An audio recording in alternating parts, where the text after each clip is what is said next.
Kenny Johnson with Paige VanZant, up-and-coming strawweight star. Paige, talk about just what we got in the future coming in September 5th. Yeah, I'm excited. I'll be fighting Alex Chambers here in Vegas September 5th, so I'm in training camp getting ready for that.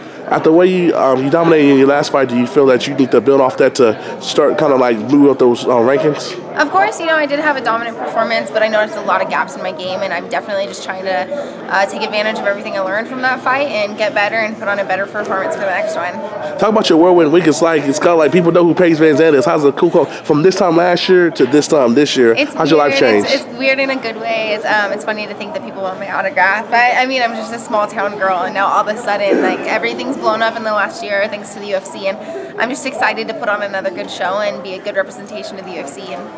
How's it feel to be like kind of like the headliner female member of Team Alpha Male and be one of the best gyms in the world? It's nice, I love my team. I'm definitely not the biggest person out of that gym, and I don't think I will be in a long time, but it's nice to have superstars in my camp and champions. They show me what I need to do to be the best, and they show me when I need to put in the work, when I'm slacking.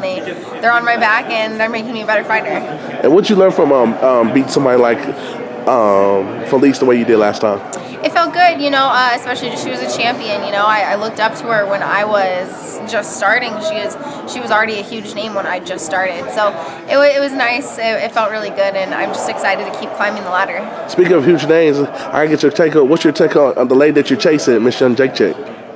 Oh, yes. I'm excited to fight her one day. I'm going to take my time, though. Everyone's asking, wanting me to rush to the title, and I'm young, I have the whole UFC career ahead of me, so I'm going to take my time, and the belt will be mine one day. Do you think that, because she's creating the way she's dominating people, beating some world-class people, like Jessica's a top 5 person, if you just saw that fight, you wouldn't have known that. Do you think she's starting to create a gap with the pack, or just the way she's just been looking? For me, I think that it's going to be another 2 years before we really see real UFC rankings for the strawweights. It's such a new division. You can't even look at the rankings right now. It doesn't mean anything. And I think that yes, she's one of the top, obviously, and there's the top few that'll stay in the top. But other than that, everything's going to get switched around. And I'm excited to see what strawweights continue to come to the UFC, and I'm excited for the rankings to be a little more accurate. And I think we'll see that in a few years. And how much do you think you benefit by not being in the Ultimate Fighter when you got the talent, you just went older though? It was huge. It was a blessing in disguise not being on the Ultimate Fighter. It would have been an awesome experience, but I'm happy with the way my career is going so far. And last one, ladies, what can we expect for you this time next year? This time next year, we're going to find out. I have no idea. With Paige VanZant, FightHype.com. Thanks for your time, Paige. Thank you.